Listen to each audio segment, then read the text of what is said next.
আল্লাহ নবী যখন মক্কায় কোরআনের দাওয়াত দেন, ওই সময় মক্কার ভিতরে একটা আন্তর্জাতিক বাণিজ্য মেলা হয়ে শুরু হবে। কি আন্তর্জাতিক বাণিজ্য মেলা? যেমন বাংলাদেশে যে বাণিজ্য মেলা হয়, সারা আরবের মানুষগুলো মক্কায় আসবে ব্যবসা করার জন্য। সিরিয়া থেকে আসবে, দামেস্ক থেকে আসবে, আরব রাষ্ট্রগুলোর আশেপাশের রাষ্ট্রগুলোর মানুষগুলো, রোম পারস্য থেকে তারা ব্যবসা করার জন্য 1 মাসের জন্য মক্কায় আসবে। কিন্তু মক্কার কাফেররা চিন্তায় পড়ে গেল, মুহাম্মদ যেই কোরআন পড়ে, এই কোরআনের তেলাওয়াত শুনে তো আমরাই ঠিক থাকতে পারি না। আল্লাহু আকবার।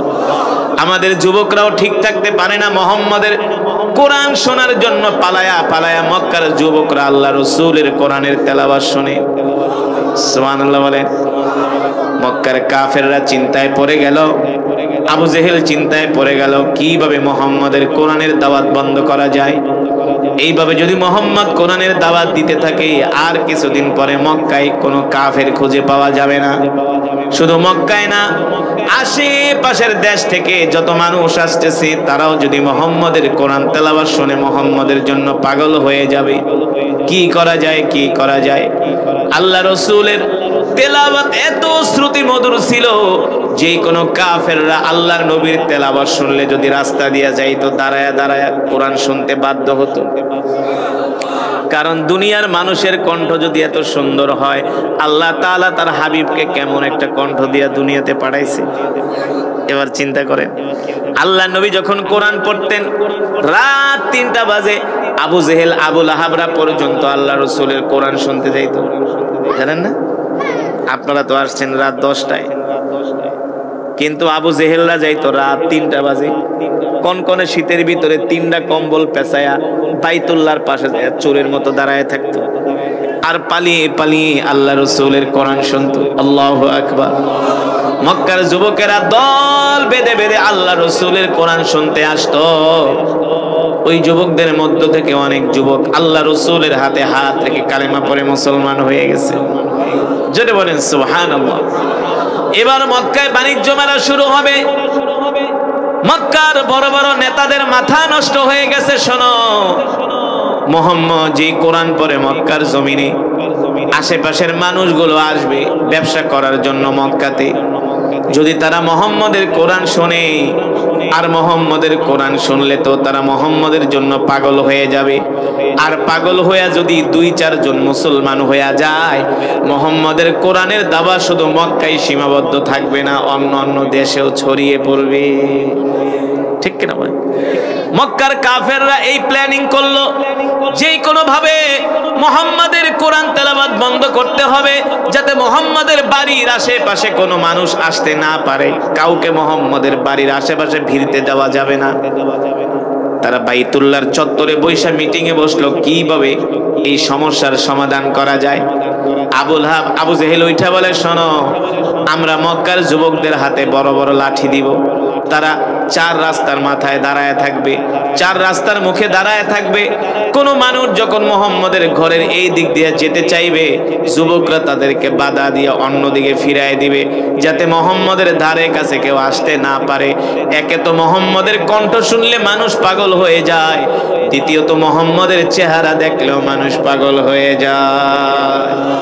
আল্লাহ তাআলা আমার নবীকে এমন একটা সৌন্দর্য, এমন কণ্ঠ দিয়া দুনিয়াতে পাঠাইছে, যেই কোন কাফের মুশরিক আল্লাহর নবীকে দেখলে পাগল হয়ে যেত। আল্লাহু আকবার। এবার আবু জেহেল যুবকদেরকে লাঠি দিয়া বলছে, তোমরা রাস্তার মুখে মুখে মোড়ে মোড়ে দাঁড়ায় থাকবা, যাতে মুহাম্মদের বাড়ির আশেপাশে কেউ আসতে না পারে। যদি আসে তাহলে বলবা এই ঘরের মধ্যে একজন পাগল আছে। নাউজুবিল্লাহ বলে। তারা আমার কলিজার টুকরা নবীকে পাগল বলছে, হুয়া মাজনুন। তারা আমার নবীকে পাগল বলছে, তারা আমার নবীকে মিথ্যাবাদী বলছে। এমন কোন কষ্ট নাই, এমন কোন নির্যাতন নাই, এমন কোন তোহমত নাই মক্কার কাফেররা আমার নবীকে দেয় নাই। ঠিক কিনা বলেন? মক্কার কাফেররা শেষ পর্যন্ত আমার নবীকে নির্বংশ বলেও গালি দিছে। জানেন না? বলছে, মুহাম্মদ তোমার কোনো পুত্র সন্তান নাই, সব মারা গেছে। তার মানে তোমার মৃত্যুর পরে তোমার নাম নেওয়ার মতো কেউ থাকবে না। আল্লাহ তাআলা তার হাবিবকে বলছেন, বিসমিল্লাহির রহমানির রহিম, ইন্না আ'তাইনাকাল কাউসার ফাসাল্লি লিরাব্বিকা ওয়ানহার ইন্না শানিআকা হুয়াল আবতার। নবী গো, মক্কার কাফেররা আপনাকে নির্বংশ বলে, আপনি নির্বংশ না, মক্কার কাফেররাই হলো নির্বংশ। আল্লাহু আকবার। আমি আল্লাহ আপনাকে কাউসার দান করেছি, আপনি কোনো চিন্তা করবেন না, ঠিক কিনা বলেন? দেখবেন এমন একটা সময় আসবে আপনার ইন্তেকালের পরে আপনার কোটি কোটি উম্মত থাকবে যারা আপনার রওজা জিয়ারতের জন্য মদিনায় আসবে। আর এই কাফেররা আপনাকে নির্বংশ বলে, আমি আল্লাহ ওদের অস্তিত্বকে বিলীন করে দিব, ওদের নাম নেওয়ার মতো পৃথিবীতে কোনো মানুষ থাকবে না। মুসলমান এবার চিন্তা করে দেখেন, সেই 1450 বছর আগে আল্লাহ তাআলা তার হাবিবকে সান্ত্বনা দিছে, নবী গো, মক্কার কাফেররা আপনাকে নির্বংশ বলে, আপনি নির্বংশ না, আপনি নির্বংশ না, আপনার কোটি কোটি উম্মত থাকবে যারা প্রতিদিন আপনার রওজা জিয়ারত করবে, রওজায়ে আতহারে আসবে, ঠিক কিনা বলে? আমরা যাই কি যাই না? যারা বলেন যারা মক্কা মদিনায় গেছেন, মদিনা শরীফে যখন নামাজ শেষ হয় আল্লাহ রসুলের আশিকরা পাগলের মতো দৌড়ায় না, কতক্ষণে গেট খুলবে, কতক্ষণে রসুলের রওজার পাশে যায় সালাম দিব, ঠিক কিনা বলেন? আজ পর্যন্ত কি আপনারা বলতে পারবেন আবু জেহেলের নাম কেউ নিছে? আবু জেহেলের বাড়িকে আল্লাহ বাথরুম বানায় দিছে, ঠিক কিনা বলেন? কারণ কি? কারণ কি? একমাত্র আল্লাহর কোরআনের বিরোধিতা করার না, আল্লাহর কোরআনের মক্কার কাফেরদেরকে আল্লাহ তাআলা এইভাবে অপমান করছে, অপদস্থ করছে। কোরআন দিয়ে মক্কার জমিনে পাঠাইছি, আপনার দায়িত্ব হলো মানুষের মাঝে কোরআনের দাওয়াত পৌঁছে দেন। এবার আল্লাহর নবী ঘরের মধ্যে বসে বসে কোরআন পড়ে। মক্কা থেকে বিভিন্ন দেশের মানুষগুলো আসছে ব্যবসা করার জন্য। তারা প্রতি বছর যেভাবে মক্কায় আসে, এই বছর আইসা দেখে মক্কার পরিস্থিতি ভিন্ন। আল্লাহ রসুলের যেই বাড়ি আপনারা দেখছেন বাইতুল্লাহর পাশে, দেখছেন না? হারাম থেকে মাত্র হাফ কিলোমিটার আল্লাহ রসুলের যেই বাড়ি, যেই জন্ম, যেখানে জাবালে আবু কুবাইসের পাশে মক্কার কাফেররা আসে, বাইতুল্লাহর আশেপাশে তারা ব্যবসা করে, সেখানেই বড় বাণিজ্য মেলা হয়। কারণ মক্কা বাইতুল্লাহ এটা শুধু মুসলমানের কাছে সম্মানের না, কাফেরদের কাছেও সম্মানের। জানেন, শুধু এই মক্কা বাইতুল্লাহ হারাম এটা শুধু মুসলমানরাই তোয়াফ করে না, কাফেররাও কিন্তু ওই বাইতুল্লাহ তোয়াফ করত। তারা বাইতুল্লাহ ঢুইকা তারা উলঙ্গ হইয়া বাইতুল্লাহ তোয়াফ করত, আর বের হওয়ার সময় বলতো, মালিক যা করছি মাফ করে দাও। আল্লাহ বলে, এই কারণে আমি ওদেরকে ধ্বংস করি নাই, নাইলে জায়গার মধ্যে ওদেরকে ধ্বংস করে দিতাম। এই বাইতুল্লাহর আশেপাশেই তারা ব্যবসা করত। এবার আল্লাহ রসুলের বাড়ির দিকে বিভিন্ন দেশের ব্যবসায়ীরা আল্লাহ রসুলের বাড়ির রাস্তা দিয়া তারা যেতে থাকে। মক্কার যুবকরা বাধা দেয়, বলে এই রাস্তা দিয়া যাওয়া নিষেধ। কয় কেন নিষেধ? ওই ঘরের ভিতরে একজন পাগল আছে, নাউজুবিল্লাহ, হুয়া মাজনুন, ওই ঘরের মধ্যে একজন পাগল আছে, তোমরা যাও না। বিভিন্ন দেশের মানুষ কয়, বেটা আমরা আমাদের টাকা খরচ করে মক্কায় আসছি ব্যবসা করার জন্য, যদি প্রয়োজন হয় আমরা পাগলই দেখবো, আমাদেরকে যেতে দিই। বুঝলেন নাই? মানুষের একটা কিউরিসিটি হলো, আপনি যেই জিনিসের জন্য বাধা দিবেন সেটা আরো মানুষ বেশি করে করে। এটা হলো মানুষের একটা অভ্যাস, এটা মানুষের একটা অভ্যাস। আল্লাহ এমনি বানাইছে। দেখবেন এক জায়গায় আগুন লাগছে, পুলিশে পিটাইতেছে, ভাই সামনে আইসুন, আরো বেশি করে যায়। এটা মানুষের অভ্যাস। মক্কার কাফেররা মানুষদেরকে পিটায় পিটায় খেদায় দেয়, কেউ যায় না, কেউ যায় না, আরো বেশি করে আল্লাহ রসুলের বাড়ির দিকে যাইতে চায়। কয় বেটা আমরা টাকা খরচ করে মক্কায় আসছি, আমরা পাগলই দেখবো, আমাদেরকে যেতে দে। এবার একজন, দুইজন, তিনজন করে যেতে যেতে আল্লাহ রসুলের বাড়ির আশেপাশে হাজার হাজার মানুষের ভিড় জমে গেছে। এক, দুইজন, পাঁচজন যখন যায়, কয় কই যাস? কয় আয় দেখতে যাই। এমন করতে করতে একেবারে আল্লাহ রসুলের বাড়ির সামনে হাজার হাজার মানুষের ভিড় লেগে গেছে। এবার আল্লাহ নবী কোরআন পড়তেছে, আল্লাহ নবী কোরআন পড়তেছে। আল্লাহ রসুলের কোরআন তেলাওয়াত শুনে মানুষগুলো দাঁড়ায় ছিল, দাঁড়ানো থেকে তারা বইসা পড়েছে। আর আস্তে কোন সুবহানাল্লাহ। আল্লাহ রসুলের কোরআন শুনে তারা আবেগ আপ্লুত হয়ে গেছে, তারা বেকারার হয়ে গেছে। এবার আল্লাহ রসুলের কোরআন তেলাওয়াত যখন শেষ হয়, আশেপাশের দেশের মানুষগুলো আল্লাহ রসুলকে ডাক দিয়া বলে, ইয়া মুহাম্মদ, ইয়া মুহাম্মদ আনতা মাজনুন, মুহাম্মদ তুমি কি পাগল? আল্লাহ নবী বলে, তোমরাই বলো আমাকে কি পাগল মনে হয়? আশেপাশের মানুষগুলো বলে, আল্লাহি রব্বিল কাবা, রবের কাবার কসম খায়া বলি, পাগল কোনোদিন এত সুন্দর হতে পারে না, পাগলের চেহারা কোনোদিন এত সুন্দর হতে পারে না, পাগলের কণ্ঠ কোনোদিন এত সুন্দর হতে পারে না। আর মুহাম্মদ তুমি যেটা তেলাওয়াত করতেছো আমাদের কাছে মনে হয় এটা দুনিয়ার কোনো মানুষের কবির কাব্য নয়, এটা হলো আল্লাহর জবানের কালাম, আল্লাহর জবানের কালাম। এবার আশেপাশের দেশের মানুষগুলো বলে, মুহাম্মদ তোমার কোরআন শুনে আমরা আবেগ আপ্লুত হয়েছি, তোমার কোরআন শুনে আমরা পাগল হয়ে গেছি, বেকারার হয়ে গেছি। মুহাম্মদ আমাদের আর বুঝতে বাকি নাই, তোমাকে যেই মক্কার বড় বড় লিডাররা পাগল বলে আসলে তারাই হলো পাগল আর তুমি হলে নবী। মুহাম্মদ আর দেরি করবা না, আমাদেরকে কালেমা পড়ায় মুসলমান বানায়। ওরা চেয়েছিল কোরআনের দাওয়াত বন্ধ করতে, আর আল্লাহ তাআলা বিনা পয়সায় বিনা কষ্টে কোরআনের দাওয়াত সারা পৃথিবীতে ছড়ায় দিতেছে, ঠিক কিনা বলেন? এই কৌশল কার? আরো জোরে বলুন কার? আল্লাহ তাআলা সেই কথাই বলেন, ওমাকারু ওমাকারাল্লাহ আল্লাহু খায়রুল মাকিরিন। আল্লাহু আকবার। নবী আপনি চিন্তিত হবেন না, পেরেশান হবেন না, আপনি মন খারাপ করবেন না। মক্কার কাফেররা কৌশল করে, আমি আল্লাহ তাদের কৌশলের বিরুদ্ধে পাল্টা কৌশল গ্রহণ করি। আল্লাহু আকবার। ও মুসলমান, আল্লাহ নবী কোরআনের দাওয়াতকে আরো বেগবান করতে শুরু করলেন। এবার মক্কার মধ্যে পড়ে গেছে, শুনছো মুহাম্মদের কোরআন তেলাওয়াত শুনে আশেপাশের দেশের যুবকগুলো কালেমা পড়ে মুসলমান হয়ে গেছে। এবার মক্কার যুবকদের আরো ঢল নামছে। আরো কি নামছে? অন্য দেশের যুবকরা যদি মুহাম্মদের হাতে কালেমা পড়ে মুসলমান হয় তাহলে আমাদের মুসলমান হইতে সমস্যা কি? এবার যুবকদের ঢল নেমে গেছে আল্লাহ রসুলের হাতে হাত রেখে কালেমা পড়ে মুসলমান হওয়ার জন্য। মক্কার যুবকদের মাঝে একজন যুবক ছিল যার নাম হলো মুসাব বিন উমাইর। নাম কি? মুসাব বিন উমাইর।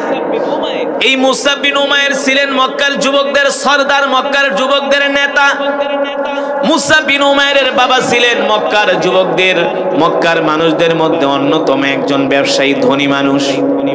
আবু জেহেল মনে মনে চিন্তা করলো, যেইভাবে করে মক্কার যুবকরা মুহাম্মদের কোরআন শোনার জন্য পাগল হয়ে গেছে, এই যুবকদের বাদ ভাঙা উল্লাস একমাত্র একজন যুবকই ঠেকাতে পারে, যার নাম হলো মুসাব বিন উমাইর। আমরা মুসাব বিন উমাইরের কাছে যাই, যে মুসাব বিন উমাইরকে বলি, মুসাব শোনো, মক্কার যুবকরা কোরআন শুনতে যায়, তুমি তাদেরকে বাধা দাও, আর তুমি ভুলেও মুহাম্মদের কাছে কোনোদিন যাবা না।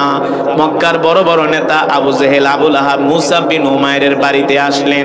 বাড়িতে আসার পরে বলল, এ মুসাব শোনো, আমরা তোমাকে মক্কার যুবকদের নেতা মনে করি, সরদার মনে করি, তোমার বাবাকে আমরা সম্মান করি।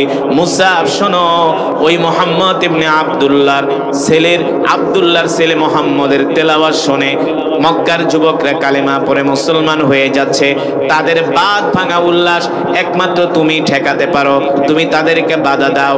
আর শোনো মুসাব, তুমি ভুলেও মুহাম্মদের কাছে যাবা না, মুহাম্মদের কোরআন শুনবা না, কারণ মুহাম্মদ বানায় বানায় কবিতা বলে।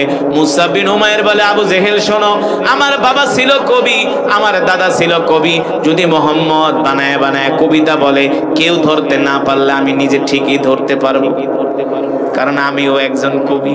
বুঝেন নাই? আবু জেহেল বলে, না না, মুহাম্মদের ধারে কাছে তুমি যাবা না, গেলে সমস্যা। বলে কি সমস্যা? বলে মুহাম্মদ যেই কোনো মানুষকে দেখলে সাথে সাথে জাদু করে ফেলে। নাউজুবিল্লাহ। আল্লাহর নবীকে জাদুকর নাকি? অথচ মক্কার মানুষগুলো আল্লাহ রসুলের চেহারা দেখলেই পাগল হয়ে যেত, আল্লাহ রসুলের ব্যবহার, আখলাক, চরিত্র দেখে তারা মুগ্ধ হয়ে যেত। বুঝেন নাই? এই কারণে মক্কার যুবকরা মা বাবা সাইরা আল্লাহ রসুলের হাতে হাত রেখে কালেমা পড়ে মুসলমান হয়ে যেত। যত সাহাবীরা কালেমা পড়ে মুসলমান হয়েছেন অধিকাংশই ছিল যুবক। অধিকাংশই ছিল কি? যুবক। তো যুবকরা যদি আল্লাহ রসুলের পক্ষে চলে আসে, বৃদ্ধরা কি এই বাদ ভাঙা উল্লাস ঠেকাতে পারে? জোরে বলুন। আবু জেহেলদের চিন্তা হলো যে কোনো মূল্যে আমরা মুসআব বিন উমাইরকে ঠেকাবো, যাতে মুসআব বিন উমাইর মুহাম্মাদের ধারে কাছেও না যায়, গেলে সে মুহাম্মাদের জন্য পাগল হয়ে যাবে। মক্কার বড় বড় নেতারা যায় বলে, মুসআব তোমার বাবা হলো আমাদের বন্ধু, তুমি হলে আমাদের ভাতিজা, শোনো তোমাকে ভালো করে বলি, তুমি মুহাম্মাদের ধারে কাছেও যাবা না, যদি যাও তুমি মুহাম্মদ তোমাকে জাদু করে ফেলবে, মুহাম্মাদের জন্য তুমি পাগল হয়ে যাবা, তোমাকে তোমার পরিবার থেকে মুহাম্মদ বিচ্ছিন্ন করে দিবে। মুসআব বিন উমাইর বলে, ঠিক আছে আবু জেহেল যান যান, আমিও একজন কবি, মুহাম্মদ যদি কবি হয়ে থাকে আমি তার কবিতা শুনলেই বুঝতে পারবো সে কত কত বড় মাপের কবি। বুঝেন না? তা আবু জেহেলরা তার বাড়ি থেকে চলে গেছে। একদিন বিকাল বেলা মুসআব বিন উমাইর তার ঘরের মধ্যে বসে বসে চিন্তা করে, মক্কার বড় বড় নেতারা আয়েশা বলল মুহাম্মদ কবি, তাহলে তো কবির কবিতা একদিন শোনা দরকার, কবির কবিতা একদিন। দেখেন কিভাবে মক্কার কাফেরদেরকে দিয়ে আল্লাহ তাআলা কোরআনের দাওয়াত দেওয়ায়। এটা আল্লাহ তাআলার কৌশল, এটা আল্লাহ তাআলার কৌশল। যারা চায় আল্লাহর জমিন থেকে আল্লাহর দ্বীন বিদায় হবে, কিন্তু আল্লাহর জমিন থেকে আল্লাহর দ্বীন বিদায় হবে না। যারা দ্বীনের বিরোধিতা করবে আল্লাহ তাদের 14 গোষ্ঠী ধ্বংস করে দিবে। ঠিক কিনা বলে? ঠিক কিনা বলে? ও মুসলমান, এবার মুসআব বিন উমাইর একদিন বিকাল বেলা ঘরের মধ্যে বসে চিন্তা করে, একদিন তো মুহাম্মদকে দেখা দরকার, সে কত বড় মাপের কবি, তাকে একদিন আমার জাস্টিফাই করা দরকার, পরীক্ষা করা দরকার।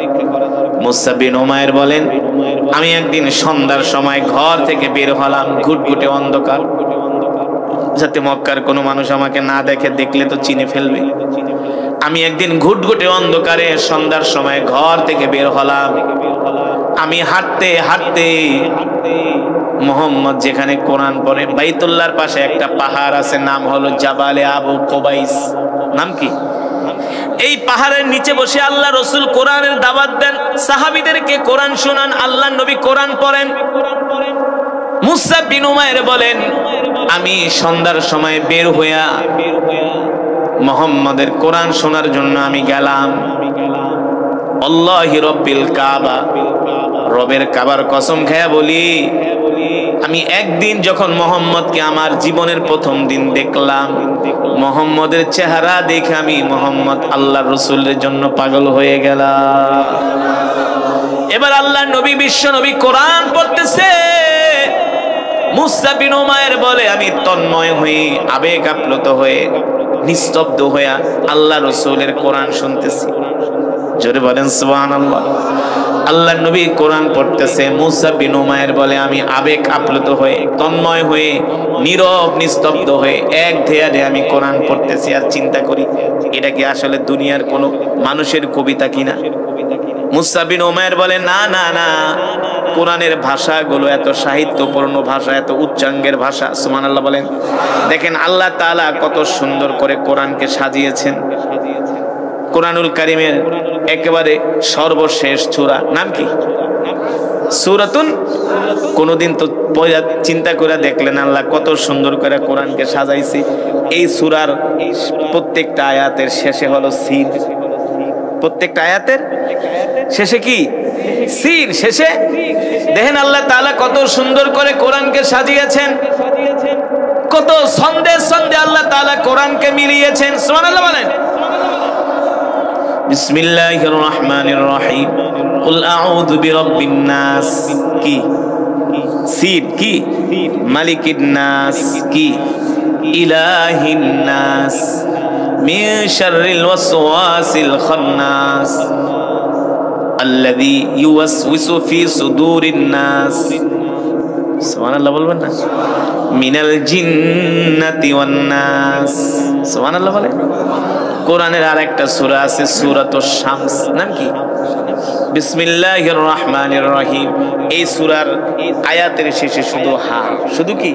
ওয়াশ-শামসি ওয়া দুহাহা ওয়াল কমারি ইযা তালাহা ওয়ান নাহারি ইযা জাল্লাহা ওয়াল লাইলি ইযা ইয়াগশাহা ওয়াস সামাই ওয়া মা বানাহা ওয়াল আরদি ওয়া মা তাহাহা ওয়া নাফসি ওয়া মা সাওয়াহা ফাআলহামাহা ফুজুরাহা ওয়া তাকওয়াহা قد أفلح من زكاها وقد خاب من دساها كذبت ثمود بطغواها إذ انبعث أشقاها فقال لهم رسول الله ناقة الله আল্লাহি ওয়া সুকিয়াহা সুবহানাল্লাহ বলেন فكذبوه فعقروها فدمدم عليهم ربهم بذنبهم فسواها ولا يخاف عقباها কত মজার কোরআন বুঝেন নাই মুসা বিন উমাইর এই কোরআন শুনে আবু জেহেল হারামজাদা কয় কি মোহাম্মদ বলে কবি আরে আমার বাপ কবি আমি নিজে কবি আমার 14 গোষ্ঠী কবি কিন্তু মোহাম্মদ যে কোরআন পড়ে যে ছন্দে ছন্দে মিল সুবহানাল্লাহ বলেন আর ভাষা কত উচ্চাঙ্গের ভাষা কত সাহিত্যপূর্ণ ভাষা মুসা বিন উমাইর কয় আমি আল্লাহ রাসূলের প্রথম দিন কোরআন শুনে আমি পাগল হয়ে গেছি এক দেয়ানে আমি খুঁটির সাথে হেলান দিয়া শুধু শুনতেছি জোরে বলেন সুবহানাল্লাহ মুসা বিন উমাইর বলেন আমি প্রথম যেদিন আল্লাহ রাসূলের কোরআন শুনলাম শুনতে শুনতে গভীর রাত হয়ে গেছে আমি বাড়িতে গেছি বাড়িতে যাই আর ঘুমাইতে পারি না শুধু আমি ভাবি কি শুনলাম আমার কোরআনে মুহাম্মদের কোরআন বাজে আল্লাহ রাসূলের কোরআন তেলাওয়াত বাজে মুসা বিন উমাইর বলে আমি প্রথম রাত ঘুমাইতে পারলাম না আবার দ্বিতীয় রাতে আমি মুহাম্মদ আল্লাহর পয়গম্বরের কোরআন শোনার জন্য আসলাম তৃতীয় দিনও আমি আল্লাহ রাসূলের কোরআন শোনার জন্য আসলাম এখন আর আল্লাহ রাসূলের কোরআন তেলাওয়াত না শুনলে আমার ঘুম আসে না কোরআন হয়ে গেছে এখন আমার ঘুমের মেডিসিন আরে এই কথা তো আল্লাহই বলছে কে বলছে অনুনাজ্জিলু মিনাল কুরআনি মা হুয়া শিফাউ ওয়া রাহমাতুল লিল মুমিনিন সুবহানাল্লাহ বলেন আল্লাহ তাআলা বলেন নবী আমি আল্লাহ আপনার উপর যে কোরআন নাজিল করেছি এই কোরআন আমি মুমিনের শিফা মুক্তির জন্য নাজিল করছি এই কোরআন হলো আমাদের জন্য মেডিসিন অথচ আজকে আমরা সেই মুসলমান কোরআন পড়তে পারি না ঠিক কিনা বলেন কোরআন তো পারি না কোরআন তো বুঝি না কোরআনের মজমায়ও আসি না যারা কোরআনের কথা বলে অনেক মুসলমান আছে তাদেরকে দেখতেও পারে না হায় রে কপাল পোড়া মুসলমান এই কোরআন যে কত মজার কোরআন সুবহানাল্লাহ বলেন যে কোরআন আল্লাহ তাআলা নিজে তেলাওয়াত করবেন জান্নাতীদের সামনে সুবহানাল্লাহ আল্লাহ নিজে তেলাওয়াত করবেন এই কোরআন ছাড়া মুসলমানের কোনো উপায় আছে কোরআন ছাড়া মুসলমানের কোনো উপায় নাই কোরআন ছাড়া মুসলমানের কোনো দাম নাই আমার নবীর এত সম্মান আমার নবীর এত মর্যাদা কারণ কি আল্লাহ তাআলা আমার নবীর উপরে কোরআন নাজিল করেছে এই কারণে আমার নবীর এত সম্মান আল্লাহ তাআলা আসমানি যতগুলো কিতাব নাজিল করেছে সব কিতাবগুলো আল্লাহ তাআলা নিজের কুদরতে হাত দিয়ে লেখছে আর কোরআন হলো আল্লাহর জবানের কালাম এই জবানের কথা হলো আল্লাহর কালাম সুবহানাল্লাহ বলেন আল্লাহর নবী বলে উম্মত তোমরা যদি আল্লাহ তাআলার সাথে কথা বলতে চাও তাহলে আল্লাহর কোরআন নিয়ে বসে যাও আল্লাহর কোরআন তেলাওয়াত করো যতক্ষণ কোরআন পড়বে ততক্ষণ আল্লাহ তাআলার সাথে কথা বলবে আল্লাহু আকবার জোরে বলেন আল্লাহু আকবার এবার রাসূলের সাহাবী মুসা বিন উমাইর এই যে সাহাবী বিখ্যাত সাহাবী মুসা বিন উমাইর আপনারা আপনাদের সন্তানের নাম রাখবেন মুসা বিন উমাইর অনেক বড় জলিল কদর সাহাবী কিন্তু এখনো কালেমা পড়া সে কিন্তু এখনো কাফের এখনো কি মুসলমান হয় নাই কিন্তু মুসলমান না হয়ে আল্লাহ রাসূলের কোরআন শুনতে যায় গরু খাওয়া মুসলমান রে মুসলমান হয়েও কোরআন শুনতে আসেন আর কাফের হয়ে রাসূলের কোরআন শুনতে যায় মুসা বিন উমাইর বলে আমি মুহাম্মদ সাল্লাল্লাহু আলাইহি সাল্লামের কোরআন তেলাওয়াত না শুনলে আমার রাত্রিবেলা ঘুম আসে না এবার মুসা বিন উমাইর বলে আমি একদিন দুই দিন তিন দিন পর্যন্ত আল্লাহ রাসূলের কোরআন শুনতে গেলাম যখন চতুর্থ দিন গেলাম আমার উপরে আল্লাহ রাসূলের নজর পড়ে গেল আল্লাহ রাসূল আমাকে ডাক দিয়েছে তাআলাও ইয়া শাবাব এই যুবক এদিকে আসো ব্যাপার কি প্রত্যেকদিন তুমি আমার মজমায় আসো আয়েশা কোনার ভিতরে দাঁড়ায় দাঁড়ায় কোরআন শোনো মাসমুক নাম কি তোমার নাম কি আসো বাবার নাম কি বলো মুসা বিন উমাইর বলে ইসমি মুসা বিন উমাইর আল্লাহ রাসূল বলে তাহলে তুমি কি সেই মুসা বিন উমাইর তোমার বাবাকে আমি চিনি তোমার বাবা হলো মক্কার অনেক বড় বিলিনিয়ার অনেক বড় ব্যবসায়ী মুসা বিন উমাইর বলে আপনি ঠিকই বলছেন আমি তার সন্তান আল্লাহর নবী বলে তুমি তো মাজুসি তুমি তো মূর্তি পূজক তাইলে আমার কোরআন কেন শুনতে আসো প্রশ্ন আসে না তুমি তো মূর্তি পূজক তুমি আমার কোরআন কেন শুনতে আসো মুসা বিন উমাইর মুস্কি হাসি দিয়া বলে ওগো মুহাম্মদ শুনেন গত কিছুদিন আগে আবু জেহেলরা আমার বাড়িতে গেছে আবু জেহেলরা যায় বলছে আপনি নাকি বানায় বানায় কবিতা বইলা কোরআন বইলা চালায় দেন। নাউজুবিল্লাহ বলে আপনি নাকি বানিয়ে বানিয়ে কবিতা বলে কোরআন বলে চালিয়ে দেন, আপনি নাকি জাদুকর, আপনি নাকি মানুষকে ধোঁকা দেন, বলেন নাউজুবিল্লাহ। আল্লাহ রাসূল বলে যুবক, আবু জেহেল না আমার সম্বন্ধে যা বলছে তুমি তো সরাসরি আমাকে দেখলা, তোমার কি মনে হলো? মুসা বিন উমাইর বলে রবের কাবার কসম খায়া বলি আল্লাহর পয়গম্বর, আপনি দুনিয়ার কোন সাধারণ মানুষ না, আপনি হলেন নবী। আল্লাহ রাসূল বলে যুবক তোমার কি কোরআন ভালো লেগেছে? কয় শুধু ভালো লাগে নাই, আমার হৃদয়ে ছুঁয়ে গিয়েছে। সুবহানাল্লাহ বলবেন না? কয় কয়দিন আসছিলা? কয় 3 দিন। কয়দিন? কয়দিন? কেমন লাগছে? কয় কোরআন না শুনলে আর ঘুম আসে না।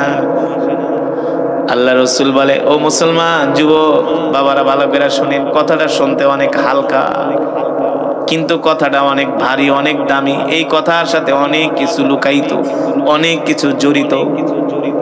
দেখেন আমরা মুসলমান হইয়া নামাজ পড়ি না, মুসলমান হইয়া কোরআন পড়ি না, দিন মানি না।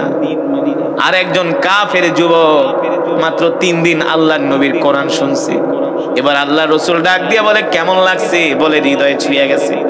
কয় যুবক রে, আল্লাহর কোরআনের তেলাওয়াত যদি তোমার হৃদয়ে ছুঁয়ে যায় আমি কি তোমাকে একটা প্রস্তাব দিব? বলে দেন দেন প্রস্তাব।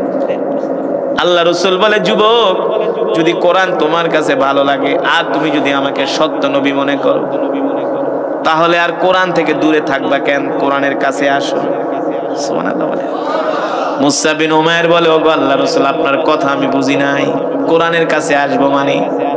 আল্লাহ রাসূল বলে যুবক রে আমার হাতে হাত রাখো আর এক আল্লাহর প্রতি ঈমান আনো। মুসা বিন উমাইর বলে ওগো আল্লাহর নবী আপনি আমাকে যে প্রস্তাব দিয়েছেন এই প্রস্তাবে আমি সাড়া দিতে রাজি আছি। জোরে বলেন সুবহানাল্লাহ। শুধু আপনার প্রস্তাবে আমি সাড়া দিতে রাজি না, আপনি আমাকে একজন সাহসী যুবকের কাতারে পাবেন। আল্লাহ রাসূল বলে তাহলে আর দেরি করো না, এখনই কালেমা পড়ে মুসলমান হয়ে যাও। মুসা বিন উমাইর যখন আল্লাহ রাসূল যখন এই কথা বললেন, মুসা বিন উমাইর বলে লাব্বাইক ওয়া সাদাইক ইয়া রাসূলুল্লাহ, আপনার প্রস্তাব আমি মেনে নিলাম। আল্লাহ রাসূল বলে যুবক চিন্তা করো, যদি কালেমা পড়ে মুসলমান হও তাহলে তোমার মা বাবা তোমাকে তেজ্য পুত্র করবে, তোমাকে ঘর থেকে বের করে দিবে, সম্পদ থেকে বঞ্চিত করবে, আত্মীয় স্বজনরা তোমাকে বয়কট করবে, তোমার আরাম আয়েশের জিন্দেগি থাকবে না। তুমি কি এত কষ্ট মেনে নিতে পারবা? মুসা বিন উমাইর বলে ওগো আল্লাহর রাসূল আমি কোরআনের জন্য আপনার জন্য সব কষ্ট মাথা পেতে নিতে রাজি আছি। আল্লাহু আকবার। আপনি আর দেরি করবেন না, আপনি আমাকে এখনই কালেমা পড়ায় মুসলমান বানায় দেন। সুবহানাল্লাহ বলে। আল্লাহ রাসূল মুসা বিন উমাইরকে কালেমা পড়ায় মুসলমান বানায় দিলেন। মুসা বিন উমাইর কালেমা পড়ে মুসলমান হয়ে গেল। এবার মুসা বিন উমাইর বলে ওগো আল্লাহর নবী আপনি আমাকে দোয়া করে দেন, আমি আমার কওমের কাছে যাব, আমি আমার গোত্রের মানুষদের কাছে যাব, যে আমি তাদের সামনে ঘোষণা করব আমি যে কালেমা পড়ে মুসলমান হয়ে গেছি। সাহাবীরা বলে মুসা তুমি যে কালেমা পড়ে মুসলমান হইছো এই কথা যদি তোমার গোত্রের মানুষ জানে, তোমার কওমের মানুষ জানে, তোমার উপর অত্যাচার করবে, নির্যাতন করবে, জুলুম করবে। মুসা বিন উমাইর বলে ওগো আল্লাহর নবী আপনি যদি সত্য নবী হয়ে থাকেন আর এই ধর্ম যদি সত্য ধর্ম হয়ে থাকে আমি কেন মক্কার কাফেরদের সামনে প্রকাশ করতে পারবো না? মক্কার কাফেররা যদি মিথ্যা ধর্ম প্রচার করতে পারে আমি মুসলমান হয়ে কেন সত্য ধর্ম প্রকাশ করতে পারবো না? আল্লাহু আকবার। আপনি আমাকে অনুমতি দেন, আমি এখনই আমার গোত্রের কাছে যাই আমি প্রকাশ করে দিব আমি কালেমা পড়ে মুসলমান হয়েছি। আল্লাহু আকবার। এখন থেকে আমি একজন কালেমাওয়ালা মুসলমান, এখন থেকে আমি একজন ঈমানওয়ালা মুসলমান। আল্লাহ রাসূল বলল মুসা শোনো তুমি এই কথাটা মাথায় রাখো, যদি তুমি আজকে যায়া তোমার ইসলাম ধর্ম গ্রহণের কথা তোমার পরিবারের কাছে বলে দাও, তোমার উপর এমন অত্যাচার জুলুম নির্যাতন নেমে আসবে, শোনো তোমার গায়ে আর সুন্দর পোশাক থাকবে না, তোমার শরীরে গোস্ত থাকবে না, হাড্ডিগুলো বের হয়ে যাবে। মুসআব বিন উমাইর বলো, গো আল্লাহর রাসূল, এই কোরআনের জন্য আপনার মহব্বতে আমাকে যত কোরবানি করতে হয়, ত্যাগ স্বীকার করতে হয়, সব কিছুর জন্য আমি রাজি আছি, ইসলাম থেকে এক চুল পরিমাণ দূরে সরে যাব না। এবার মুসআব বিন উমাইর বাড়িতে গেলেন, যে ডাক দিলেন, আবি উম্মি জাদ্দি তাআলাও ইজমাউ, একত্র হও, তোমাদের সাথে আমার কথা আছে। মুসআব বিন উমাইরের বাবা ডাক দিয়ে বলে, সন্তান এভাবে আমাদেরকে ডাকছো কেন? কোনদিন তো তোমার গলার আওয়াজ এত বড় শুনি নাই, আজকে এভাবে ডাকছো কেন? মুসআব বিন উমাইর বলে, শোনো মা, আজকের পর থেকে আমাকে আর কোনদিন মূর্তি পূজার জন্য ডাকবা না। জোরে বলেন সুবহানাল্লাহ। বাবাকে ডাক দিয়ে বলে, বাবা আর কোনদিন আমাকে মূর্তি পূজার জন্য ডাকবা না। বলে, কেন? আমি আল্লাহর পয়গম্বর মুহাম্মদ সাল্লাল্লাহু আলাইহি সাল্লামের হাতে হাত রেখে কালেমা পড়ে মুসলমান হয়ে গেছি, আমি এখন থেকে ঈমানওয়ালা মুসলমান। মুসআব বিন উমাইরের বাবা বলে, এটা কি করলা? তুমি আমাদের আদরের সন্তান, কালেমা পড়ে মুসলমান হয়ে গেলা। মুসআব বিন উমাইর বলে, শুধু কালেমা পড়ে মুসলমান হই নাই, এখন আমি আল্লাহ রাসূলের কাছে চলে যাব, তোমাদের সাথে আর থাকবো না। সুবহানাল্লাহ বলেন। মুসআব বিন উমাইরের বাবা আর মা বলে, বাবা রে, একবারও কি মা বাবার কথা ভাবলা না? তোমার মা বাবা কিভাবে তোমাকে ছাড়া থাকবে? তোমাকে ছাড়া আমরা বাঁচতে পারবো না, তুমি আমাদের একমাত্র সন্তান। মুসআব বিন উমাইর বলে, মা তুমি যদি আমাকে ছাড়া বাঁচতে না পারো, আমিও আল্লাহর পয়গম্বর মুহাম্মদ সাল্লাল্লাহু আলাইহি সাল্লামকে ছাড়া বাঁচতে পারবো না। এই কথা বলার পরে মুসআব বিন উমাইরের আত্মীয় স্বজন মিলে যখন দেখলো তাদের সন্তান ঘর থেকে বের হয়ে যাচ্ছে, হাত ছাড়া হয়ে যাচ্ছে, মুসআব বিন উমাইরের দুই হাত তারা শিকল দিয়ে বাঁধলেন, দুই পা তারা শিকল দিয়ে বাঁধলেন, বেঁধে ঘরের খুঁটির সাথে আটকায় দিলেন। বলল, বেটা এই ঘর থেকে তোমাকে আর বের হতে দিব না, কোনোদিন আর মুহাম্মাদের কাছে যাইতে পারবা না। ও যুবক, এবার মুসআব বিন উমাইর কালেমা পড়া মুসলমান হওয়ার কারণে তাকে শিকল দিয়ে ঘরের মধ্যে আটকায় রাখছে, অথচ তিনি হলেন মক্কার নেতা, মক্কার যুবকদের সরদার, ঠিক কিনা বলেন? একমাত্র দ্বীন গ্রহণ করার কারণে, কালেমা গ্রহণ করার কারণে তার উপরে অমানসিক নির্যাতন নেমে আসছে, অমানসিক জুলুম নেমে আসছে। এবার মুসআব বিন উমাইর রাদিয়াল্লাহু তাআলা আনহু, তার মা বাবা তাকে ঘরের মধ্যে শিকল দিয়ে আটকায় রাখে। মুসআব বিন উমাইর বলে, মা বাবা গো, যতদিন পর্যন্ত আটকায় রাখবা, শুধু জীবন বাঁচানোর জন্য অল্প অল্প খাবার গ্রহণ করব, কিন্তু আল্লাহর নবীকে ছাড়া আমার আর দুনিয়াতে বেঁচে থাকা সম্ভব না। আল্লাহ রাসূলের কাছে আমাকে যেতে দাও, কিন্তু মা বাবা তো যেতে দিবে না।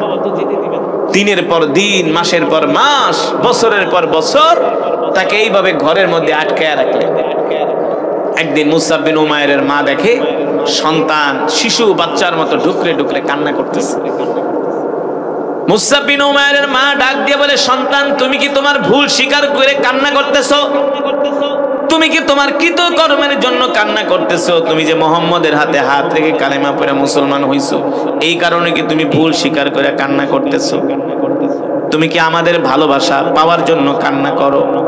মুসআব বিন উমাইর বলে, না না না মা, তোমাদের ভালোবাসা পাওয়ার জন্য কান্না করি না, আজকে কতটা দিন হয়ে গেল আল্লাহর নবীর চেহারাটা দেখতে পারি না, এই কষ্টে আমি কান্না করতেছি, আমাকে ছেড়ে দাও, আটকে রেখে কোনো লাভ নাই, আমাকে আল্লাহ রাসূলের কাছে যেতে দাও।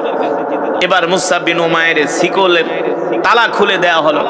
তিনি দৌড়ায়া জীর্ণ শীর্ণ একটা সিরা পোশাক পরা আল্লাহ রাসূলের কাছে আসলেন।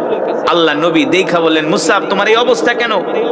মুসআব বিন উমাইর বলেন, নবী আপনি না বলছিলেন, নবীজি আপনি না বলছিলেন কালেমা গ্রহণ করলে আমার উপর জুলুম আসবে, নির্যাতন আসবে, অত্যাচার হবে, সেটাই হয়েছে। আমার মা বাবা আমাকে আটকায় রাখছে, খাওন দেয় না, কষ্ট দিছে, শুকায়া হাড্ডিগুলো বের হয়ে গেছে। ওগো আল্লাহ রাসূল, আমার যত কষ্ট হয়েছে আমার কোনো আফসোস নাই, আমার কোনো দুঃখ নাই, আমি আপনার কাছে ফিরে আসতে পেরে আমি খুশি হয়েছি। মুসলমান, রাসূলের সাহাবীরা আল্লাহর কোরআনের জন্য এইভাবে কষ্ট করেছে, এইভাবে তারা ত্যাগ স্বীকার করেছে। আমরাও সেই বিশ্বনবীর উম্মত, অথচ দুঃখ করে বলতে হয় আজকে আমাদের সমাজের মধ্যে কোরআনের তেলাওয়াত নাই, আমাদের সন্তানগুলো কোরআন পড়তে পারে না, আমাদের মা বোনগুলো কোরআন পড়তে পারে না, আমরা নিজেরাও কোরআন পড়তে পারি না। অথচ আমাদের উচিত ছিল এই সমাজ হবে কোরআনের সমাজ, এই রাষ্ট্র হবে কোরআনের রাষ্ট্র। ঠিক কিনা বলে? এই রাষ্ট্র হবে কোরআনের রাষ্ট্র, এই রাষ্ট্র চলবে কোরআন দিয়া, এই সমাজ চলবে কোরআন দিয়া, এদেশের সংসদ চলবে কোরআন দিয়া, এদেশের মন্ত্রণালয় চলবে কোরআন দিয়া, এদেশের সুপ্রিম কোর্ট চলবে কোরআন দিয়া, এদেশের হাইকোর্ট চলবে কোরআন দিয়া। অথচ এই দেশে 95% মুসলমান থাকা সত্ত্বেও আমার দেশের আইন আদালত, কোরআনের শাসন তো দূরের কথা, এই দেশের আইন আদালত চলে ব্রিটিশের আইন। ঠিক না? আল্লাহ তাআলার কাছে কেমনে মুখ দেখাইবেন? আল্লাহ রাসূলের কাছে আমরা কিভাবে মুখ দেখাবো? আল্লাহ নবী তো বলল, আমি একা মক্কার কাফেরদের সাথে লড়াই করছি, আর তোরা ছিলি 18 কোটি। তোরা কেন পারস নাই কোরআনের আইন প্রতিষ্ঠা করতে, কোরআনের শাসন প্রতিষ্ঠা করতে? কেন পারস নাই? অন্য অন্য মার্কায় তো ঠিকই ভোট দিছো, নেতাগো পিছনে দৌড়াইছো, তো কোরআনের আইন কেন কায়েম করলা না? কেন চেষ্টা করলা না? আমি রাসূল এই কোরআনের জন্য তায়েফের ময়দানে রক্ত দিয়েছি, উহুদের ময়দানে দান মোবারক শহীদ করছি। আমার সাহাবীদের দিকে তাকায় দেখো, একজনের হাত নাই, একজনের পা নাই, একজনের চোখ নাই, একজনের কলিজা ছিঁড়ে খেয়ে ফেলছি একমাত্র এই কোরআনের জন্য। এই কারণে ভাই, আপনাদের হাতে ধরে পায়ে পড়ে আসুন, আমরা নিজেরা কোরআন পড়ি, কোরআন শিখি, কোরআনের সমাজ গঠন করি। আল্লাহর নবী বিশ্ব নবী রাহমাতুল লিল আলামিনের উপরে আল্লাহ তাআলা এই কোরআন নাজিল করলেন। আমি যে কোরআন আপনাদের সামনে তেলাওয়াত করলাম, আল্লাহ তাআলা বিশ্ব নবীর উপরে কোরআন নাজিল করে বললেন, ইন্না নাহনু নাযালনা যিকরা ওয়া ইন্না লাহু লাহাফিজুন। নবী আমার, আমি আল্লাহ আপনার উপর যে কোরআন নাজিল করেছি, এই কোরআন আমি মুমিনের শেফার জন্য, মুমিনের মুক্তির জন্য নাজিল করেছি। আল্লাহু আকবার। নবী গো, ইন্না নাহনু নাযালনা যিকরা ওয়া ইন্না লাহু লাহাফিজুন। আমি আল্লাহ আপনার উপর যে কোরআন নাজিল করেছি, এই কোরআন হেফাজত করার দায়িত্ব আমি আল্লাহ আমার নিজ হাতে গ্রহণ করেছি। এই কোরআন এমন এক কিতাব, পৃথিবীর কাফের মুশরিক বেঈমানেরা তারা যদি পারতো এই কোরআনের ভিতরে ভেজাল লাগায়া দিত। ঠিক কিনা বলেন? তারা যদি পারতো, বলতো, মুসলমান তোমাদের কোরআনের মধ্যে ভুল আছে, তোমাদের কোরআনকে সংস্কার করো। ঠিক কিনা বলেন? আল্লাহ তাআলা বলেন, এমন কোন সুযোগ নাই। যালিকাল কিতাবু লা রাইবা ফীহি হুদাল লিল মুত্তাকিন। নবী গো, আমি আল্লাহ আপনার উপর যে কোরআন নাজিল করেছি, এই কোরআনের মধ্যে কোনো সন্দেহ নাই, সন্দেহের অবকাশ নাই। এই কোরআনের মধ্যে একটা নক্তা জের জবর পেশের মধ্যে আজ পর্যন্ত কেউ পরিবর্তন করতে পারে নাই, পারবেও না। কথা বলে না? ঠিক কিনা বলেন? পারবে না। যত বড় বিজ্ঞানী বলেন, যত বড় দার্শনিক বলেন, যত বড় কবি বলেন, যত বড় সাহিত্যিক বলেন, এই কোরআনের একটা নক্তা জের জবরের মধ্যে কেউ পরিবর্তন করতে পারবে না। কেন পারবে না? আল্লাহ রাব্বুল আলামিন বলেন, নবী, এই কোরআন হলো আমার, আর এই কোরআনের হেফাজতের দায়িত্ব আমার। আমি আল্লাহ আপনাকে কোরআন দিয়া মক্কায় পাঠাইছি। ইন্না আনজালনা ইলাইকা যিকরা লিতুবাইয়িনা লিন-নাস। আমি আল্লাহ আপনাকে কোরআন দিয়া মক্কায় পাঠাইছি। এই কোরআন নিয়ে আপনি ঘরে বসে থাকবেন না, এই কোরআন দিয়া মক্কার মানুষদেরকে দাওয়াত দেন। কি দিয়া? এই যে ওয়াজ মাহফিল, এই ওয়াজ মাহফিল গতানুগতিক কোনো মাহফিল না। এই মাহফিল শুরু হয়েছে আল্লাহ তাআলা যখন পৃথিবী সৃষ্টি করেছেন, পয়গম্বর পাঠিয়েছেন। ঠিক কিনা বলে? প্রত্যেকটা পয়গম্বররা ছিলেন বক্তা। কি ছিলেন? বক্তা। কি ছিলেন? ওয়াইজ, বয়ানকারী। কারণ প্রত্যেকটা পয়গম্বরই তার উম্মতদের সামনে যায় বয়ান করছে। ঠিক কিনা বলেন? প্রত্যেকটা নবী তার উম্মতের সামনে যায়া ওয়াজ করছে। ওয়াজ, এই যে কোরআনের মাহফিল, বয়ানের মাহফিল, দ্বীনি দাওয়াতের মাহফিল,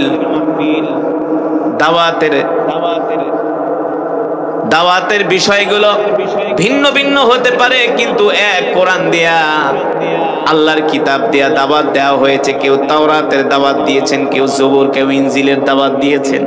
ঠিক কিনা বলেন? দাওয়াত দেওয়ার পদ্ধতি এক। মানুষের কাছে কোরআন পৌঁছে দাও, আসমানি কিতাবের বাণী পৌঁছে দাও। আল্লাহ রাব্বুল আলামিন সেই কথাই বিশ্ব নবীকে বললেন, ইন্না আনজালনা ইলাইকা যিকরা লিতুবাইয়িনা লিন-নাস। নবী গো, আপনি কোরআন দিয়ে মানুষের সামনে বয়ান করেন, ওয়াজ করেন, এতে করে মানুষের উপকার হবে। ঠিক কিনা বলেন? তবে শোনেন, আপনার ওয়াজ যে সবাই শুনবে এমন কিন্তু সবাই আপনার ওয়াজ শুনবে না, সবাই আপনার কাছে আসবে না। তাই বলে আপনি মন খারাপ করবেন না। আল্লাহু আকবার। এই যে আজকের মাহফিল হয়েছে, সব মুসলমান আসে নাই, আসছে। যাদের কপালে হেদায়েত ছিল, আল্লাহ যাদেরকে ভালোবাসেন, তারাই আসতে পেরেছেন। ঠিক কিনা বলেন?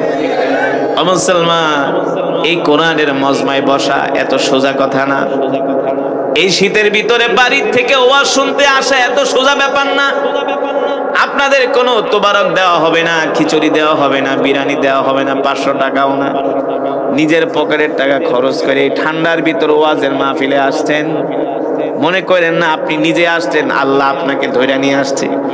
কারণ কি? কারণ কি? আল্লাহ রাসূলের হাদিস, মাইয়ুরিদিল্লাহু বিহি খায়রান ইউফাক্কিহু ফিদ্দীন। আল্লাহ রাসূল বলেন, আল্লাহ তাআলা যাদেরকে ভালোবাসেন তাদেরকে দ্বীনের বুঝ দান করেন। জোরে বলেন সুবহানাল্লাহ। আমরা এই দ্বীনের উপরে, কোরআনের উপরে থাকতে চাই কি চাই না? জোরে বলুন, চাই কি চাই না? আল্লাহ তাআলা আমাদের কবুল করুন, বলি আমিন। আর জোরে সরে বলি আমিন। এবার মুসলমান আল্লাহর বান্দারা, আল্লাহ রাব্বুল আলামিন তার হাবিবকে বললেন, নবী আপনি যান, এই কোরআন নিয়ে মক্কার কাফেরদের কাছে দাওয়াত দেন। আল্লাহ রাসূল আবু জেহেলের কাছে কোরআনের দাওয়াত নিয়ে গেলেন, আবু লাহাবের কাছে গেলেন, উতবার কাছে গেলেন, শাইবার কাছে গেলেন। মক্কার বড় বড় নেতাদের কাছে আল্লাহর নবী কোরআনের দাওয়াত নিয়ে গেলেন। মক্কার কাফেররা আল্লাহ রাসূলের এই কোরআনের দাওয়াত শুনে বলে, মুহাম্মদ তুমি বানায়া বানায়া কবিতা বলো, সেটাকে কোরআন বলে চালায় দাও, এই কাজ আমরা তোমাকে করতে দিব না। আল্লাহ তাআলা ডাক দিয়া বলেন, ওমা আল্লামনাহু আশ-শি'রা ওয়া মা ইয়ানবাগি লাহু ইন হুয়া ইল্লা যিকরুন ওয়া কুরআনুম মুবিন। নবী গো, আপনি মক্কার কাফেরদেরকে বলে দেন, আপনি যেই বানায়া বানায়া, মক্কার কাফেররা বলে আপনি বানায়া বানায়া কবিতা বলেন। না না না, বানিয়ে বানিয়ে কবিতা বলা কোন নবীর পক্ষে শোভা পায় না। ঠিক কিনা বলেন? আপনি যেটা তেলাওয়াত করেন এটা হলো আল্লাহর জবানের কালাম, এটা হলো আমার কালাম। সুবহানাল্লাহ বলেন। এবার মক্কার কাফেরদের সামনে আল্লাহ রাসূল কোরআনের দাওয়াত দিতে লাগলেন। ও মুসলমান, আপনারা তো এই যে কোরআনের মাহফিলে আসছেন, আপনাদের কেউ বাধা দেয় নাই, দিছে। কিন্তু আল্লাহ রাসূল যখন কোরআনের কথা বলতেন, মক্কার কাফেররা বাধা দিত। শুধু বাধা দিত না, সাহাবীদেরকে মারধর করত, সাহাবীদের উপর নির্যাতন করত, জুলুম করত। এই যে আজকে আমরা কোরআনের মজমায় বসে কোরআন শুনতেছি, এটা সাহাবীদের রক্তের কারণে, সাহাবীদের রক্ত দেওয়ার কারণে, সাহাবীদের জীবন দেওয়ার কারণে। ঠিক কিনা বলেন? এই কোরআনের দাওয়াত বাংলার জমিনে এমনি আসে নাই। এই কোরআনের দাওয়াত আসছে আল্লাহ রাসূল উহুদের ময়দানে, তায়েফের ময়দানে রক্ত দিয়েছেন, সেই কারণে। ঠিক কিনা বলে? এবার আল্লাহর নবী, বিশ্ব নবী রাহমাতুল লিল আলামিন মক্কার মানুষদের কাছে কোরআনের দাওয়াত দিতে লাগলেন। মক্কার কাফেররা নাই, এমন কোন চক্রান্ত নাই মক্কার কাফেররা করে নাই এই কোরআনের দাওয়াত বন্ধ করে দেওয়ার জন্য। পর্যন্ত কোরআনুল কারীমে তেলাওয়াত করেছি, আপনারা শুনেছেন, এক এক হরফে 10টি করে নেকি পেয়েছেন। কয়টা করে নেকি? এই মজমায় যারা উপস্থিত হয়েছেন সকলেই এক খতম করে করে কোরআনুল কারীমের সওয়াব পেয়েছেন। খুশি নাকি বেজার? বলি আলহামদুলিল্লাহ। বয়ান কি চলবে? কতক্ষণ? হ্যাঁ মাশাআল্লাহ। কতক্ষণ? সারা রাত। কোনো প্রয়োজন নেই, অল্প কিছু সময় কোরআন থেকে আলোচনা হবে, যে আলোচনা শুনলে ইমানের পাওয়ার বাড়বে, ইমানি শক্তি বাড়বে। রাজি আছেন? এমন একটা আলোচনা হোক, কিন্তু শর্ত আছে, ওঠাউঠি করা যাবে না।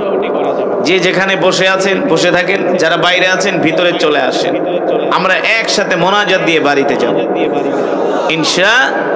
রাজি আছেন? উঠবেন না তো? এখন কিন্তু শয়তান ডাকবে, বলবে দোস্ত এতক্ষণ পর্যন্ত হুজুরের যে তেলাওয়াত শুনছে আর ওয়াজ শোনার দরকার নেই, বাইরে আসো। বাইরে নিয়ে শয়তানে হয় হাতে এক কাপ চা নালে একটা সিগারেট ধরায় দিন, কবে বার চা খায়া সিগারেট খায়া সোজা বাড়িতে চলে যাও। আমরা শয়তানকে সেই সুযোগ দিব? জোরে বলেন দিব? আজকে আমরা এই জঙ্গলের ভিতরে মঙ্গল কায়েম করব, ঠিক কিনা বলেন? ঠিক না? আমি তো এই কাপাসিয়ার এদিকে অনেক প্রোগ্রামে আসি, কিন্তু কাপাসিয়া থানার ওয়াজ মাহফিলে লোক বেশি হয় না, তাও আজকে কম হয় নাই। অন্য জায়গার থেকে আমি একটা ওয়াজ করেছিলাম এই জামালপুর বাজার, দোলন বাজারের পাশে, কালীগঞ্জ, এটা কালীগঞ্জ। ওইখানে 200 মানুষ হয়েছে। আমি এটা কোনো কথা হইল? হুজুর আমাদের এলাকার সবচেয়ে বেশি মাহফিলের থেকে এই মাহফিলে লোক বেশি আসছে। আসলে আপনাদের এলাকায় ঘনবসতি কম, ঠিক না? বাড়িঘর কম। আপনার তো সুইজারল্যান্ডের মানুষ, যে সুন্দর আবহাওয়া, যে প্রকৃতি, আল্লাহু আকবার, এত সুন্দর পরিবেশে আপনারা থাকেন। আমেরিকার মানুষ এত আরামে থাকে না। আপনারা যে অক্সিজেন গ্রহণ করেন মিয়া, এই অক্সিজেন আমার মনে হয় না যে 63 জেলার মানুষ পায়। আপনাদের মতো নির্মল বায়ু, নির্মল হাওয়া, কোনো ভেজাল নাই, ঠিক কিনা বলেন? আলহামদুলিল্লাহ বলেন। তো আল্লাহ তাআলার নিয়ামতের শুকর আদায় করতে হবে কি হবে না? সেটা কিভাবে? আল্লাহ তাআলার গোলামের মাধ্যমে। এই যে আমি কোরআন পড়েছি, আপনারা শুনছেন, এই কোরআন কা আল্লাহ তাআলার কালাম। এই কোরআনের জন্য আল্লাহর নবী, বিশ্ব নবী রাহমাতুল লিল আলামিন, তিনি উহুদের ময়দানে দান মোবারক শহীদ করেছেন, ঠিক কিনা বলেন? তাইফের ময়দানে রক্ত দিয়েছেন এই কোরআনের জন্য। আমি যে কোরআন পড়েছি, কাপাসিয়ার মুসলমান শুনে রাখেন, এই কোরআন শুধু তেলাওয়াতের জন্যই নাজিল হয় নাই, এই কোরআন শুধু খতম করার জন্য নাজিল হয় নাই, এই কোরআন শুধু জার ফুক দেওয়ার জন্য নাজিল হয়। এই কোরআন দিয়ে শুধু খতমে তারাবি পড়বেন আর বছরে একটা করে ওয়াজ মাহফিল করবেন, মনে করছেন কোরআনের হক আদায় হয়ে গেছে। এতই সোজা, এতই সোজা। এতই যদি সোজা হতো, আল্লাহ রসুল 63 বছর জিন্দিগিতে সরাসরি 27 বার যুদ্ধের ময়দানে সেনাপতির দায়িত্ব পালন করেছে। 27 বার আল্লাহ রসুল যুদ্ধের ময়দানে সরাসরি সেনাপতির দায়িত্ব পালন করেছেন। আপনি আমি দিনের জন্য কি করছি? খালি সারাদিন খাইছেন বিড়ি আর সিগারেট। আপনারা ভালো, আপনারা না। আছে কি আছে না? সমাজের কত পার্সেন্ট মানুষ কোরআন পড়তে পারে বলেন? সমাজের 2% মানুষও কোরআন পড়তে পারে না, 3% মানুষও নামাজ পড়ে না ঠিক মতো, সঠিক? অথচ মুসলমান কোরআনের রাষ্ট্র গঠন করি, নইলে এই সমাজে শান্তি আসবে না। লেনিন, কালমাস আর মাও সেতুংয়ের এই সমস্ত গণতন্ত্র দিয়ে পৃথিবীর জমিনে শান্তি প্রতিষ্ঠা হবে না। শান্তি প্রতিষ্ঠা করতে হলে মদিনার তন্ত্র দিয়ে, আল্লাহর কোরআন দিয়ে শান্তি প্রতিষ্ঠা করতে হবে।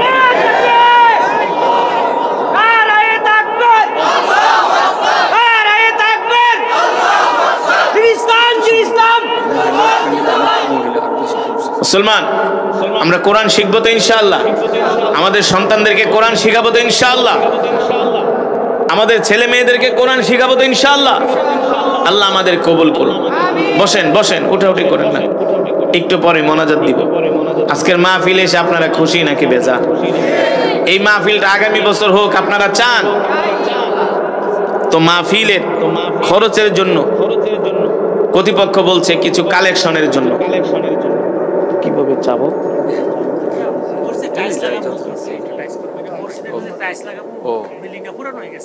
আচ্ছা, মসজিদের টাইলস লাগাবে তো কত করে চাবো বলেন? আমি তো আপনাদের এলাকার অবস্থা জানি না। হ্যাঁ, ও 10,000। মসজিদের টাইলস লাগানোর জন্য 10,000 টাকা কে দিবেন? ওয়ালের মধ্যে টাইলস লাগাবে যে হুজুর আমি মসজিদের টাইলস লাগাবে ওয়ালে, আমি 10,000 টাকা দিব। কে আছেন? নাম বলেন। হুজুর আমার নামে 10,000 টাকা লিখে রাখতে বলেন। এখন না, পরে দিবেন, যখন হবে তখন দিবেন। ওঠাউঠি করেন, একটু বসেন বসেন, মসজিদের জন্য কিছু কালেকশন হবে। আপনাদের বসার দ্বারা যদি ফায়দা হয়, এই সওয়াবও আপনারা পাবেন।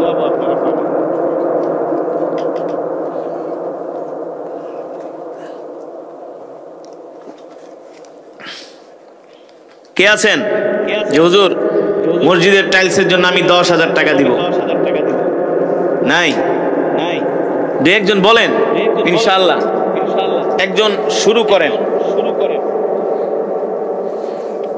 একজন শুরু করেন। আপনার দেখা দেখে আরেকজন দিলে আপনিও তার সেই সমান সওয়াব পাবেন। একজন শুরু করেন যে আমি 10,000 টাকা দিব।